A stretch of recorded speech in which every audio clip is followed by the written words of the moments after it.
Greetings, everybody. We're going to introduce classical conditioning today. Please, you're going to have to excuse my voice. Recovering from a cold, so bear with me here.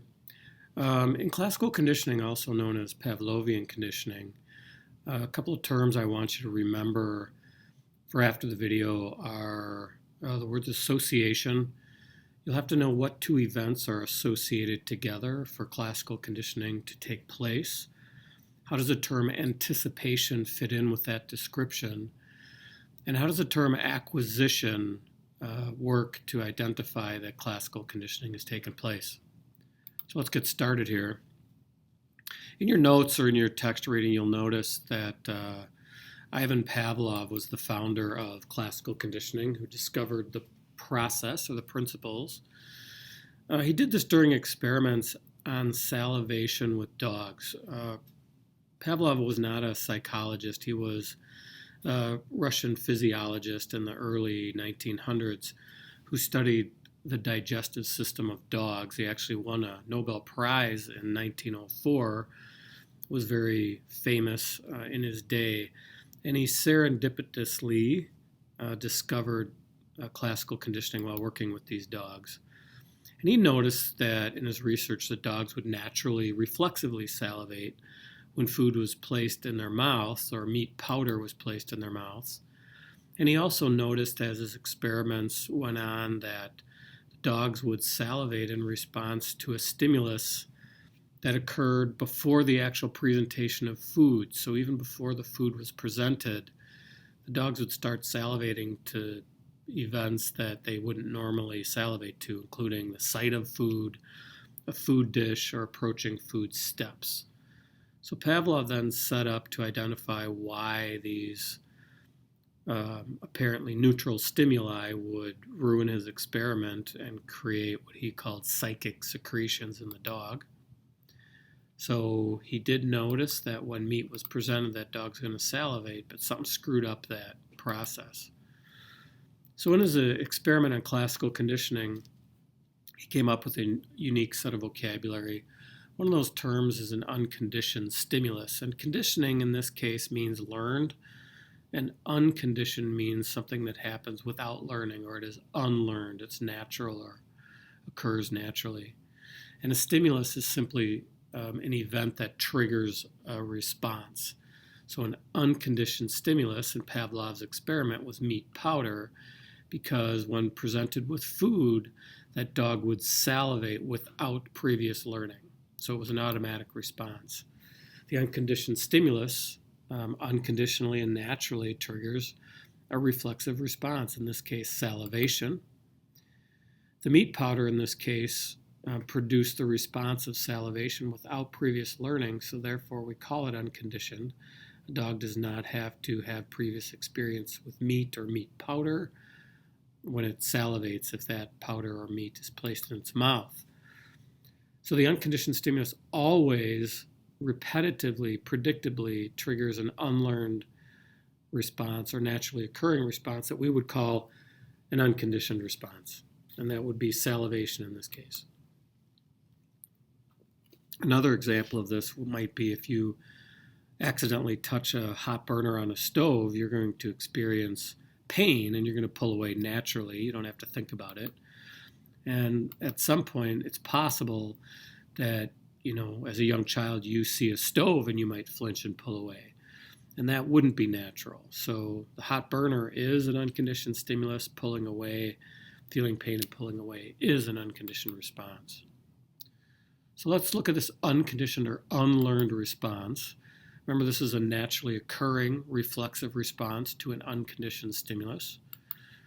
In Pavlov's experiment, the salivation was unlearned, so therefore it's considered an unconditioned response because it is a response to the presentation of meat powder. All dogs would experience this without previous learning, like our Odie doll. Another example of an unconditioned response might be an eye blink. It might look something like this. If I blew a puff of air into your eye, you might blink reflexively without previous learning. That would be, the puff of air would be an unconditioned stimulus, and the eye blink would be an unconditioned response.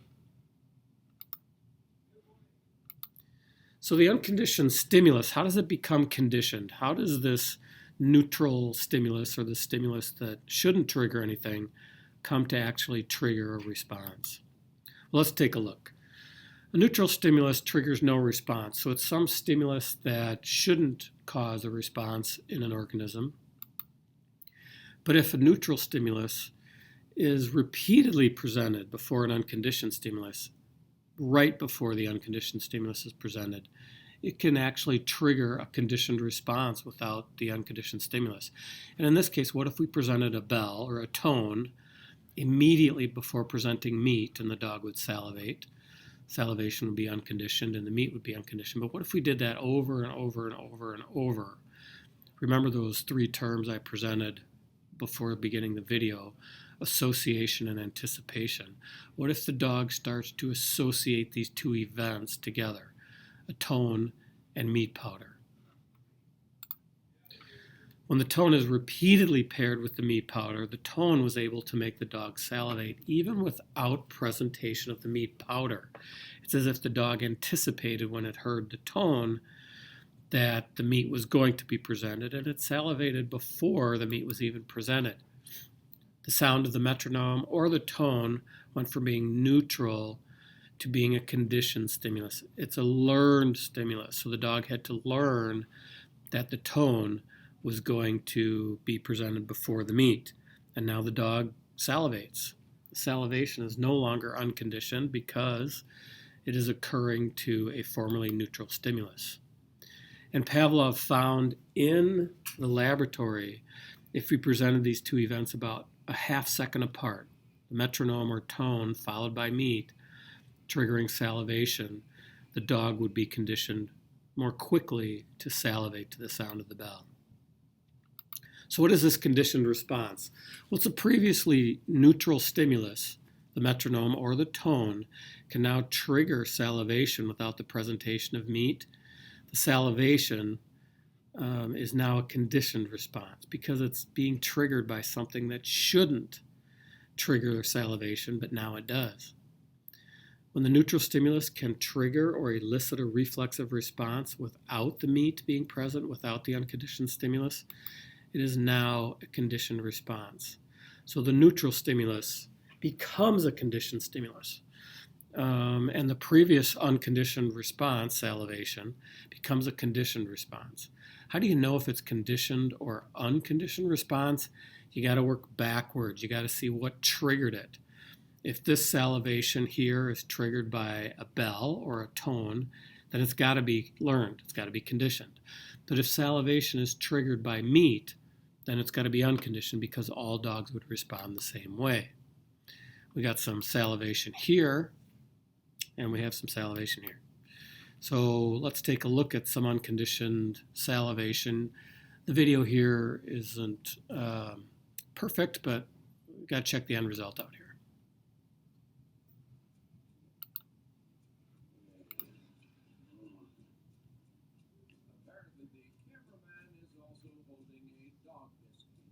Okay, so the sight of a dog biscuit.